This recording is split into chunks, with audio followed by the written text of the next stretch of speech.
What's up, YouTube? I'm here to do my prediction video for UFC 263. Let's start at the bottom. The first fight is Carlos Felipe versus Jake Collier. To me, these two guys are pretty similar. I just think Collier is the smaller guy and the less effective striker. I think that Felipe is just better at both. He's the more natural heavyweight. You know, Collier fought at middleweight and light heavyweight, and he's fights at heavyweight, but he looks really big in the sense that he should be cutting weight, is what I mean. Like I said, I just think Felipe's the better wrestler, the better striker, and I think he's got the better conditioning. I think he eventually finishes Collier in like the second or third round. Next is Farzim versus Luigi. I can't say his last name. To me, these guys are both like kickboxer, jiu-jitsu guys. I just think Farce is way better. Both these guys are like 1-1 in the UFC, so it's hard to like talk about their overall skills. I just think they're both striker jiu-jitsu guys, but Farce Zim looks just better to me, so I'm leaning towards him to win by decision. Next is Chase Hooper versus Steven Peterson, and to me, I just think Chase Hooper is a good jiu-jitsu guy, but that's about it. I think Steven Peterson's the better overall striker, and I don't know if he's a better grappler, but I think he's a good enough grappler to hang on the ground with Chase if it gets there. I just think Steven has the bigger advantage in the striking, and I think we're going to see him pick apart Hooper and win a 30-27 decision. I think this is going to be a lot like Hooper's last fight, minus the late heel hook. I think Peterson's got better grappling than the guy that Hooper fought last time, but Peterson's just as good as a striker as that guy was. But like I said, better grappler, so I'm going to pick Peterson to win by 30-27 decision. Next is Matt Frevola versus Terrence McKee. And to me, Terrence is like a good wrestler with some striking. Same thing with Frevola. I just think Frevola is a little bit better of a wrestler, and I think he's going to use that to advantage. I think Frevola is just going to out-hustle him in the wrestling and either win a decision or submission. Next is Pineda Kinzard versus Alexis Davis, and this is entirely like who can get it where. I think on the feet, Kinzard is much better, and I think on the ground, Davis is a lot better. It's really close. Davis has looked good since moving back down, or back up, I mean. This fight's really hard to call, but I'm leaning towards Davis. I think that she's good enough to get it to the ground, and I think once she gets it there, she'll be able to stay on top and win a decision. I think it'll be a close fight. It could even be a split, but I think Davis is going to win a 29-28 decision. Next is Musavar Oliev versus Hakeem Dawodu. And I think Musavar has good enough kickboxing to hang with Hakeem on the feet, but vice versa. I think that if Musavar really tries to take this to the ground, I think that Hakeem will be able to kind of nullify any damage or submissions, but I think, you know, Musavar will be able to control him there. And I think that's what this fight's going to be. It's a lot of even kickboxing with Musavar landing takedowns, not doing a ton, but just holding him there for like 30-40 seconds at a time, and then just edging out every round with that, with, you know, just the close kickboxing and then just the takedowns to give him some extra points. And I think Musavar is going to win a 30-27 decision. Next is Lauren Murphy versus Joanne Calderwood, and to me, I just think Joanne's the much better kickboxer overall. I think that Lauren Murphy is a little slow. I think she plants a lot to add more power, but I think Joanne has the better foot movement and speed. Murphy is, like I said, she's probably stronger and is probably the stronger wrestler, but I think Joanne has good enough takedown defense to keep it on the feet and just outpoint Murphy for 3 rounds. I think Joanne wins at least a 29-20 decision, if not a 30-27 decision, just because she's faster and lighter on her feet. Next, we got Eric Anders versus Darren Stewart, and I think Darren Stewart, if he's smarter this fight than the last fight, which I don't know how wasn't a DQ when he got fucking blasted with a knee to the face when he was on the ground. I think Darren Stewart, you know, he just wasn't smart. He went in with his hands down, he got caught, and, you know, he was trying to recover. He was definitely taking damage, but then he got blasted with a big knee while he was on the ground and didn't get a DQ win for some weird reason. But either way, I think Darren Stewart's smarter this time, and I think he's more controlled with his offense. I still think he's the better striker of the two. I think this is going to be a kickboxing fight. Like I said, Darren Stewart, I think, is the better striker, and I think he's going to win by decision or a late knockout. Next, we got Drew Dober versus Brad Rindell, and to me, I just think the biggest difference is that Drew Dober has decent wrestling. I know, like, in his last fight, he got dominated by Islam, but Islam's, like, a legit top 5, whereas where Dober's, like, a guy who can, you know, maybe be the top 10 one day, but I don't know if he'll ever be top 5. I just feel like kickboxing-wise, they're pretty close, but Drew Dober can hit takedowns on Rindell, I think, whenever he really tries. I don't think he'll be able to hold him down, but I think he'll be able to land takedowns and add up points doing that. I think it's going to be a lot like the Musavar fight, where the kickboxing will be close, and Dober will be able to hit the takedowns as he needs to kind of edge out the rounds. and I think it's going to be a close fight. It could even be a split, but I'm leaning towards Dober. I feel like he has more weapons in that sense because he can use grappling whenever he feels like it, and I think that'll edge him out a close decision. On the main card, the first fight is Paul Craig versus Jamal Hill. And to me, my biggest thing is we've seen Jamal Hill get taken down a lot. He's just really good at popping back to his feet. My biggest thing is I think that Craig, if he can get him down, he'll be able to keep him there. I think his jiu-jitsu is really tight.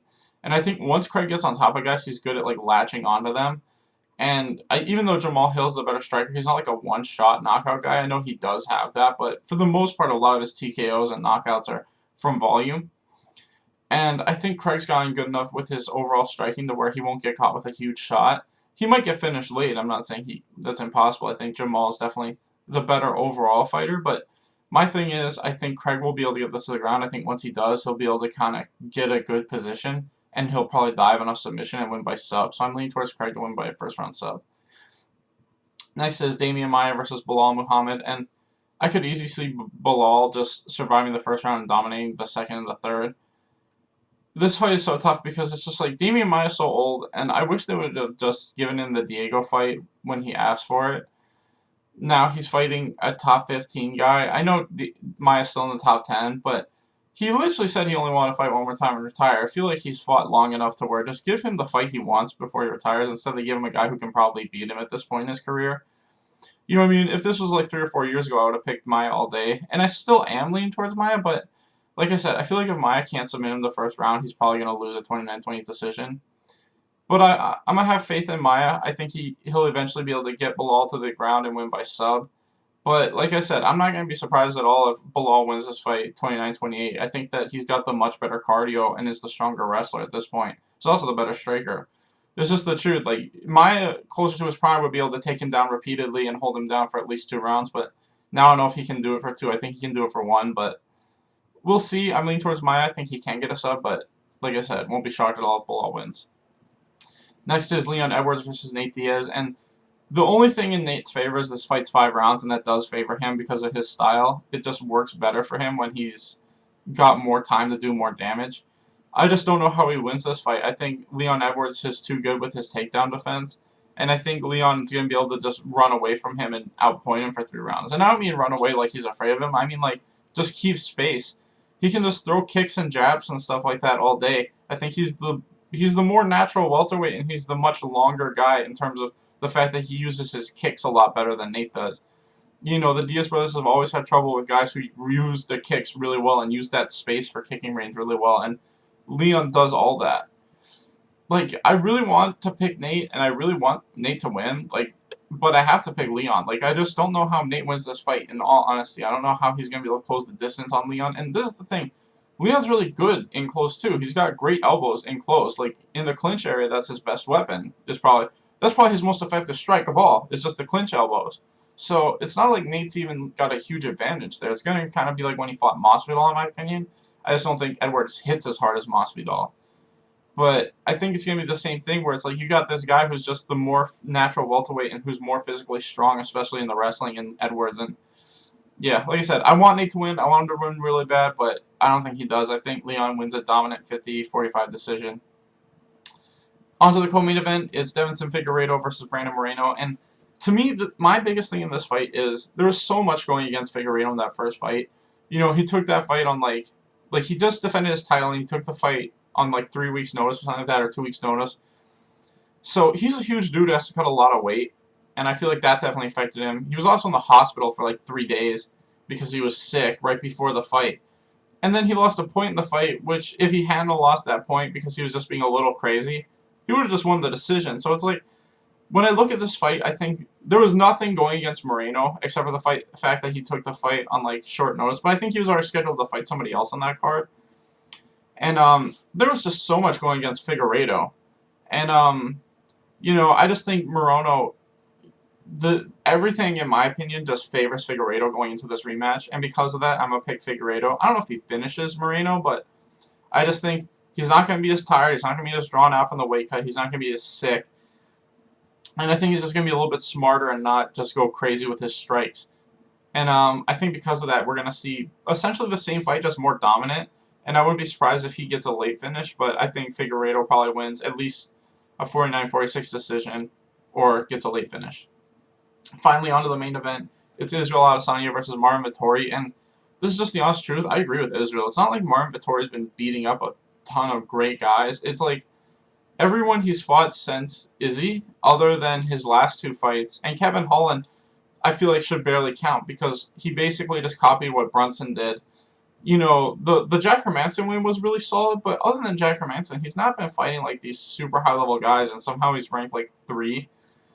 I don't know how this fight's going to be too much different than their first fight. I think that just like their first fight, if Marvin can get it to the ground, he can definitely win this fight. But on the feet, I don't think he can close distance well against Izzy. I think he does well against guys his size and length. But even when he fought Kevin Holland was landing good shots on him. I think he really struggles with guys that have big arm and length advantages, which I think Izzy has both. I think the only way Marvin Vettori wins this fight is just like how he, you know, the first time he fought Izzy, he lost 29-28. I know it was a split, but really he lost 29-28. And he won the third because he was able to get a takedown. If he can get takedowns, he can definitely hold Izzy there and win a decision that way. I just don't know if he can do that 3 rounds. I think he might be able to do that for 1 or 2. But other than that, I think Izzy wins this fight all day. I just think his arm and length reach advantage is something that is going to hurt Vettori the whole fight. And I think Israel's going to win a decision. Anyway, thanks for watching, guys. Please like and subscribe.